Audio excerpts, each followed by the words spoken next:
सबको जय मसीह की। प्रभु का धन्यवाद करती हूँ, परमेश्वर ने अब तक संभाला। प्रार्थना करते प्रभु जी आगे भी आप हमें संभालें। मैं अपने जीवन को पूरी तरीके से आपको समर्पण करती हूँ। परमेश्वर धन्यवाद करती हूँ। मेरा पति रिटायर हो गए थे, रिटायर हो गए, हमारे पे कर्जा बहुत था। परमेश्वर का धन्यवाद करती हूँ, प्रभु ने हमारे सारे कर्जे को उतारा। हमारे पास कोई पैसा नहीं बचा रिटायरमेंट का, उसके लिए भी मैं प्रभु का धन्यवाद करती हूँ कि प्रभु तूने हमारे को हर एक बंधनों से छुड़ाया। मेरी 4-5 लाख की चीजें थी। हमारा गणेशा बस्ती में घर है, उसके केस चल रहे थे, उसके चक्कर में मैंने अपनी बहू की, अपने बच्चों की, सबकी चीजें गहने पा दी थी। पैसा हमने बहुत भरना था। प्रभु का धन्यवाद करते उस टाइम प्रभु ने हमें संभाला। भाई सैमोल चले गए, उन्होंने हमारी उस टाइम पे बहुत मदद करी। मैं कहती प्रभु जहाँ भी भाई होए उनको बहुत आप आशीष दें। धन्यवाद करती हूँ परमेश्वर का। मेरे पति, मेरा बेटा कहने लगा डैडी कोई पैसा नहीं बच रहा तो आप चीजें नहीं छुड़ाएंगे तो बेच दो। मेरे सामने मेरे पति ने बात रखी कि शिवम कह रहा चीजें बेच दो। मैं कहा नहीं, चीजें नहीं बेचनी मेरी बहू की। मेरी बहू ने एक दिन शौक नहीं पूरा करा, मैंने इनसे कोई बात नहीं करी, घुटने टेके परमेश्वर के आगे।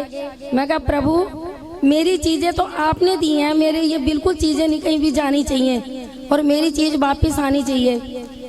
जब मैं चर्च आई, आकाश उस टाइम प्रचार कर रहा था पवित्र आत्मा के लिए। आकाश ने प्रार्थना की कि पवित्र आत्मा उतरा हुआ है। पवित्र आत्मा कहता मांगो क्या मांगोगे, जो मांगना मांगो, आज मैं तुम्हें देने के लिए उतरा हूँ। प्रभु का धन्यवाद करती हूँ। जब ये प्रार्थना कर रहे थे मैंने घुटने टेकी, पवित्र आत्मा से कहा जो मेरी चीजें, मेरे घर की जो भी एक एक चीज चली गई है सब मेरी वापिस आनी चाहिए। परमेश्वर मैं आज तेरे आगे मांग रही हूँ, मुझे पता है तू मुझे देने के लिए उतरा है और मैं खाली नहीं जा रही। मैं प्रभु का धन्यवाद करती हूँ। आप यकीन नहीं करोगे, जब मेरा पति सवेरे उठा सो के तो मैंने अपने पति से कहा चीजों के लिए कैसे करे। कह रहे चीजें क्या, चीजें मैं तुझे अभी ला के देता हूँ। उसी टाइम मेरी 4 लाख की चीज घर में आ गई। मैं प्रभु का धन्यवाद करती हूँ। प्रभु मैंने कहा प्रभु आप क्या नहीं कर सकते, आप तो सामर्थी हो, आप तो अद्भुत कार्य करने वाले हमारे पिता हो, सब कुछ कर सकते हो। मेरा मन नहीं डोलेगा क्योंकि तू सब कुछ करने वाला मेरा परमेश्वर है। प्रभु का धन्यवाद करती हूँ। और कल की मेरी ये गवाही भी है और मुझे दर्शन प्रभु ने दिखाया। सिस्टर जी प्रार्थना कर रहे थे, उस टाइम मैंने दर्शन देखा कि एक भालू है, वो आके मेरे पास खड़ा हो गया, बड़ा मोटा। मैंने कहा एक मच्छी है, वो ऐसे लमक रही। मैंने प्रभु से कहा, मैं कहा प्रभु ये आप मुझे क्या दिखा रहे हो, कोई आशीष है कि मेरे लिए सेवा है।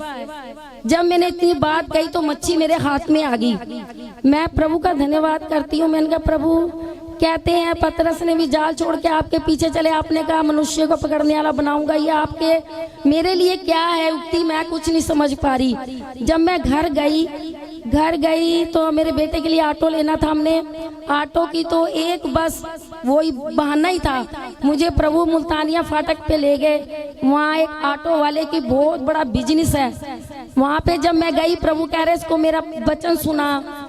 मैं प्रभु का धन्यवाद करती हूँ। वहाँ पे जब मैंने उसको अपनी गवाहियाँ सुनाई, वचन सुनाया परमेश्वर का, तो वो भी कहने लगा, कह रहा परमेश्वर तो यही है जी। मैं प्रभु का धन्यवाद करती हूँ। मैंने प्रभु से ही प्रार्थना की। जब मैं यहाँ बैठी प्रभु ने मुझे यही बात समझाई आते शाम कि कल तू गई थी ना वचन बांटने, तू ऐसी वचन ही बांटने जाएगी। प्रभु का धन्यवाद करती हूँ और सबको जय मसीह की कहती हूँ। मैं कोई सोने से नहीं, चांदी से नहीं खुश नहीं हूँ, मैं खुश हूँ मेरे प्रभु का। मैं कल वचन बांट के आई, उसके लिए मैं धन्यवाद करती हूँ परमेश्वर का। और प्रभु तू ऐसी मुझे हर रोज लेके चले, तेरे नाम की महिमा गाती रहूं यीशु मसीह के नाम से, आमीन।